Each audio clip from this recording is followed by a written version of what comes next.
Shri RV Babu നമ്മോടൊപ്പം ഉണ്ട്, ഹിന്ദു ഐക്യവേദി സംസ്ഥാന പ്രസിഡന്റ്. ശ്രീ RV ബാബു, വളരെ ഗുരുതരമായ വിഷയമാണ് നമ്മൾ ഓരോ ദിവസവും മനസ്സിലായിക്കൊണ്ടിരിക്കുന്നത്. പക്ഷേ ഇതൊക്കെ വഖഫ് അധിനിവേശമാണ് എന്ന് പോലും ജനങ്ങൾ തിരിച്ചറിയുന്ന ഒരു കാലഘട്ടമാണിത്. കാരണം നമുക്കറിയാം എത്ര നാൾ മുൻപാണ് ഇത് ചർച്ചയായി തുടങ്ങിയത് എന്നുള്ളത്. പക്ഷെ അതിന് മുൻപേ തന്നെ, ഒരുപക്ഷെ വളരെ വളരെ മുമ്പേ തന്നെ ഇത്തരത്തിലുള്ള കയ്യേറ്റങ്ങൾ, അധിനിവേശങ്ങൾ തുടങ്ങിയിരുന്നു എന്ന് മനസ്സിലാക്കാൻ കഴിയുന്നതാണ് ഇപ്പോൾ ഇവർ കോടതിയിൽ സമർപ്പിച്ചിരിക്കുന്ന രേഖകൾ.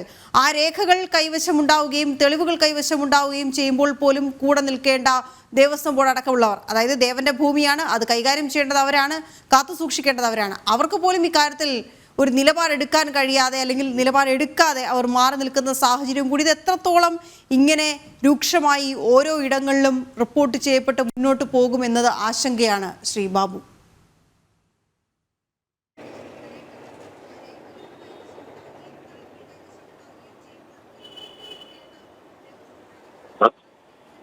മുസ്ലിം സ്ഥാപനം അവരെ ഇപ്പോ അവിടെ കയ്യേറി പള്ളി നിർമ്മിച്ചുകൊണ്ടിരിക്കുന്നതായിട്ടുള്ള ആളുകളായി ആ വിഷയം അവിടെ നിലനിൽക്കുന്നുണ്ട്.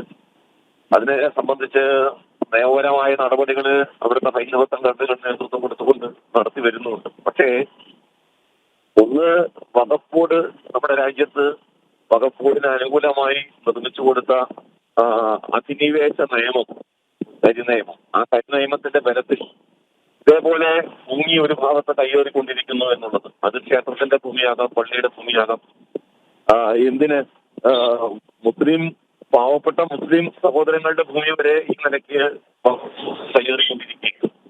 സമ്പൂർണമായി ഒരു രാഷ്ട്രത്തെ തന്നെ വഖഫ് ബോർഡിലൂടെ കൈയടക്കാനുള്ള അധിനിവേശം നടത്താനുള്ള ആസൂത്രിതമായി നടക്കുന്നു. മറുഭാഗത്ത് നമ്മളെയൊക്കെ ആശങ്കപ്പെടുത്തുന്ന കാര്യം, ഈ ക്ഷേത്രങ്ങളെ സംബന്ധിച്ച് ഭൂമിയെ സംരക്ഷിക്കേണ്ടതും ആ ഭൂമിയുടെ രേഖകൾ സംരക്ഷിക്കേണ്ടതും ഒക്കെ ദേവസ്വം ബോർഡാണ്.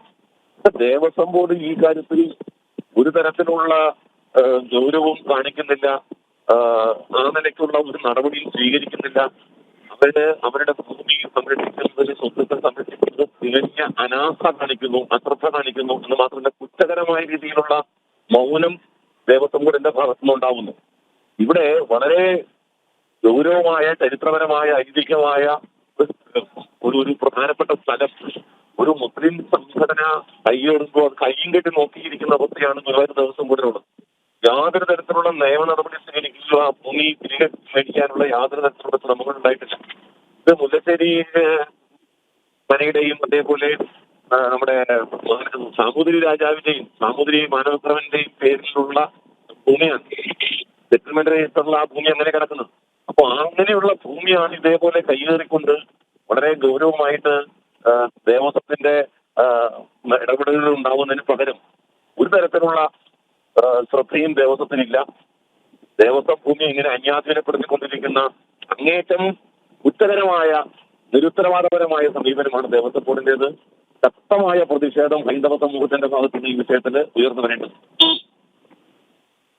വളരെ നന്ദി ശ്രീ RV ബാബു പ്രതികരിച്ചതിന്. അദ്ദേഹം സൂചിപ്പിച്ചതുപോലെ ഇതൊക്കെ കൈകാര്യം ചെയ്യേണ്ട ആളുകൾ, സംരക്ഷിക്കേണ്ട ആളുകൾ തന്നെ ഇതിൽ അനാസ്ഥ തുടരുമ്പോൾ എങ്ങനെയാണ് ഇത്തരം വിഷയങ്ങളിൽ ഭക്തർക്ക് മുന്നോട്ട് പോകാൻ കഴിയുക എന്നുള്ള ആശങ്കയുണ്ട്. പക്ഷേ എന്തായാലും ഹിന്ദു ഐക്യവേദി അടക്കമുള്ള സംവിധാനങ്ങൾ, സംഘടനകൾ ഇവർക്കൊപ്പം, ഈ ഭക്തർക്കൊപ്പം ഉണ്ട്, എല്ലാവിധ പിന്തുണയും നൽകിക്കൊണ്ട് എന്നുള്ളതാണ് ആശ്വാസകരം. കോടതി എങ്ങനെ ഈ വിഷയത്തെ ഇനി പരിഗണിക്കുമെന്നുള്ളതാണ്. വളരെ വർഷങ്ങൾ പഴക്കമുള്ള ഒരു കേസാണ്. പക്ഷെ അപ്പോൾ പോലും ഗുരുവായൂർ ദേവസ്വത്തിന് ഇക്കാര്യത്തിൽ ഇടപെടാനുള്ള കഴിവില്ലായ്മ കൂടി മനസ്സിലാക്കേണ്ടതുമാണ്. വഖഫ് അധിനിവേശം, കയ്യേറ്റങ്ങൾ ഇങ്ങനെ ഓരോ ദിവസവും റിപ്പോർട്ട് ചെയ്യപ്പെട്ടുകൊണ്ടിരിക്കുകയാണ്, ഓരോരോ പുതിയ ഇടങ്ങളിൽ നിന്നായി.